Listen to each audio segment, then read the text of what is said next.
दोस्तों, आज हम आपके लिए ऐसी कहानी लेकर आए हैं जिसे सुनकर आपके रोंगटे खड़े हो जाएंगे।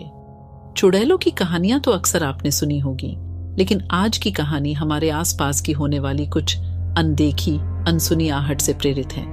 रूहानी आवाजें अक्सर सुनसान इलाकों में ही सुनाई देती है, लेकिन हमारे बीच में कुछ ऐसे भी इंसान रहते हैं जो किसी भी जगह पर बैठे बैठे भूतों की आवाज सुन सकते हैं। दोस्तों, आज की कहानी काली चुड़ैल की हंसी एक ऐसी ही कहानी है। दोस्तों, एक बार की बात है, एक व्यक्ति दुर्जनगढ़ नाम के गांव में रहता था।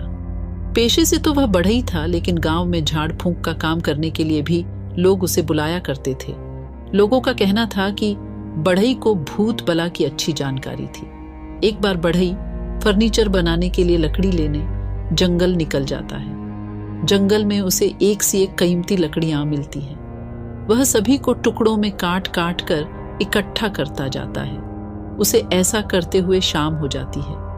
बढ़ई सारी लकड़ियां अकेले नहीं ले जा सकता था, इसलिए वह लकड़ी के कुछ गट्ठरों को घने पेड़ों के बीच में छुपा देता है और एक गट्ठर उठाकर ले जाने लगता है।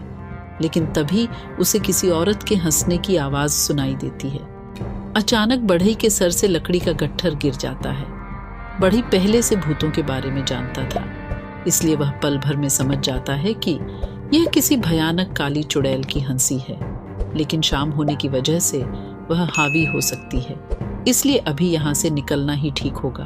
और बढ़ई बिना लकड़ियों के जंगल के रास्ते दबे पांव निकलने लगता है। लेकिन काली चुड़ैल की हंसी बढ़ई के कानों में गूंजती रहती है। बढ़ई डरा हुआ सा अपने घर पहुंचता है। काली चुड़ैल की हंसी सुनाई न दे, इसलिए बढ़ई अपने कानों को जोर से दबा रहा था। लेकिन काली चुड़ैल की हंसी उसके दिमाग में बस चुकी थी। धीरे धीरे बढ़ई की चाल बदलने लगी। वह औरतों की तरह चलने लगा। काली चुड़ैल की हंसी के प्रभाव ने उसे औरत बनने पर मजबूर कर दिया और कुछ ही दिनों के अंदर वह पूरी तरह से अपने आप को औरत मानने लगा। एक रात वह साड़ी पहनकर औरतों की तरह श्रृंगार करके कुल्हाड़ी लेकर सड़क पर पहुंच जाता है। रास्ते से कई गाड़ियां गुजरती रहती हैं और वह रोड के किनारे पेड़ के नीचे औरत के भेष में आने जाने वाली गाड़ियों को घूर रहा होता है। अचानक एक बाइक वाला आता है और बढ़ई अपनी जगह से उठकर रोड पर आ जाता है और उसके सामने कुल्हाड़ी लेकर खड़ा हो जाता है। बाइक सवार सुनसान रास्ते में एक औरत को खड़ा देख डर जाता है और लड़खड़ाकर रोड पर ही गिर जाता है। उसके गिरते ही बढ़ई उसके पास पहुंचकर उसके सीने में कुल्हाड़ी से कई वार करता है और देखते ही देखते बाइक सवार की जान निकल जाती है। सड़क पर एक व्यक्ति की इतनी दर्दनाक मौत से पूरे शहर में सनसनी फैल जाती है। जिस जगह पर हत्या हुई थी उस जगह पर कोई सीसीटीवी कैमरा मौजूद नहीं था, जिससे कातिल का पता लगाना मुश्किल था। पुलिस एक एक करके सबूत ढूंढने में लगी थी। 3 दिन गुजरते ही रात को कुल्हाड़ी के वार से 2 व्यक्ति और सड़क पर मारे जाते हैं। पुलिस को लगने लगा था कि यह किसी सीरियल किलर का काम है। लगातार हत्याओं से शहरवासियों को सड़क पर निकलने में भी डर लगने लगा था। मामला बहुत पेचीदा होता जा रहा था। तभी पुलिस के हाथ एक सुराग लगता है। मरने वाले तीनों व्यक्ति एक दूसरे के रिश्तेदार निकलते हैं। पुलिस मरने वालों के परिवार से पूछताछ करती है।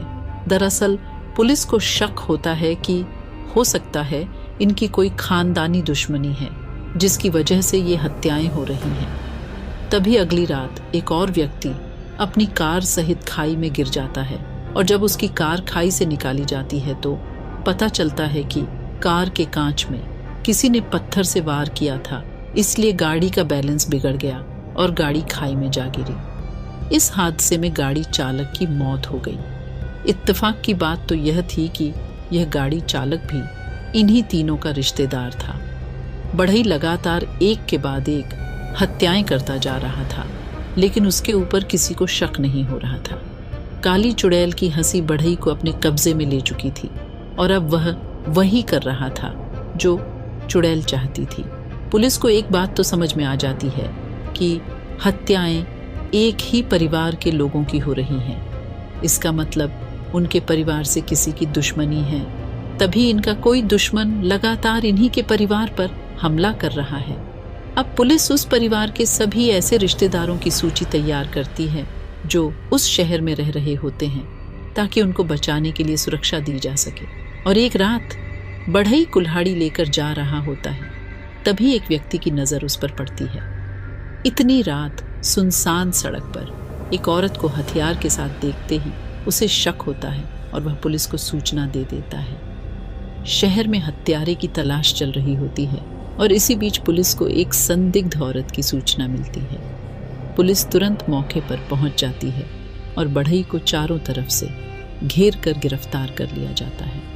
गिरफ्तारी के वक्त बढ़ई चुड़ैल की तरह हंसने लगता है। पुलिस को उस पर संदेह होता है, क्योंकि यह एक औरत नहीं बल्कि आदमी है। बढ़ई को गाड़ी में बैठाकर थाने ले जाया जाता है, लेकिन वह बहुत उग्र हो चुका था और ताकत से सभी पुलिस वालों को धक्का दे रहा था। 10-10 पुलिस वाले उसे काबू में करने में लगे हुए थे। बढ़ई को हथकड़ी लगाकर बांध दिया जाता है और जब उससे पुलिस पूछताछ करती है तो वह अजीब से जवाब देता है। वह शक्ल से आदमी था, लेकिन वह अपने जवाब एक औरत की तरह दे रहा होता है। पुलिस ऑफिसर को लगता है कि शायद यह पागल है, इसलिए वह मानसिक रोग विशेषज्ञ को बुलाते हैं ताकि उसके बारे में पता लगाया जा सके। मनोचिकित्सक आते ही बता देता है कि यह पागल नहीं बल्कि अपने अंदर किसी औरत को बैठा चुका है और अब यह एक अलग ही दुनिया की बातों को सोचकर हत्याएं कर रहा है। पुलिस को मनोचिकित्सक का उत्तर संतोषजनक नहीं लगता। अचानक एक हवलदार कहता है कि हमें भूत भगाने वाले ओझा को भी बुलाना चाहिए, शायद इसके अंदर कोई प्रेतात्मा आई हो। पुलिस ऑफिसर इन सब बातों पर यकीन नहीं करते, लेकिन केस को आगे बढ़ाने के लिए कुछ न कुछ तो करना ही था। श्मशान से एक ओझा को पुलिस की जीप में बैठा कर ले आया जाता है। ओझा आते ही बढ़ई के चेहरे में विभूति फेंकता है और बढ़ई तुरंत सब कुछ बताने लगता है और आधे घंटे के अंदर ही पुलिस को सारी कहानी समझ में आ जाती है। दरअसल 3 माह पहले एक बस बारात लेकर सड़क से जा रही थी और रास्ते में एक लड़की उसी बस से टकरा जाती है और वह घायल हो जाती है।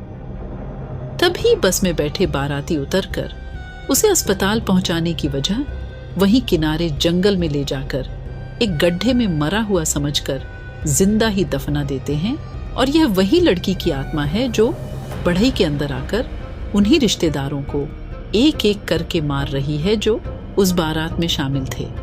पुलिस को सारा मामला समझ में आ जाता है। पुलिस ओझा से कहती है कि आप अपनी प्रक्रिया पूरी करिए और उस प्रेतात्मा को बढ़ई के शरीर से बाहर निकालिए। ओझा अपनी पूजा विधि के द्वारा चुड़ैल को काबू में कर लेता है। ओझा प्रेतात्मा को विश्वास दिलाता है कि उसके साथ न्याय होगा, वह लोगों की हत्या करना बंद कर दे। और इसी दौरान बढ़ई बेहोश हो जाता है और कुछ समय के बाद जब उसे होश आता है तो वह सामान्य बर्ताव करने लगता है। पुलिस उसी जंगल में जाकर उस लड़की की लाश का पता लगाती है और एक एक करके सभी रिश्तेदारों को हिरासत में लिया जाता है। बढ़ई के ऊपर हत्याओं का इल्ज़ाम होता है, लेकिन बढ़ई को पूरी तरह दोषी नहीं पाया जाता है। उसे मानसिक रोगी मानते हुए 1 साल पागल खाने में रहने का आदेश दिया जाता है और इसी के साथ काली चुड़ैल की हंसी बढ़ई को सुनाई देना हमेशा हमेशा के लिए बंद हो जाती है। दोस्तों, आपको ये कहानी कैसी लगी कमेंट करके ज़रूर बताएं और आप चैनल पर नए हैं तो सब्सक्राइब कर लें। मैं आपसे दोबारा मिलूंगी एक और नई कहानी के साथ। तब तक के लिए अलविदा।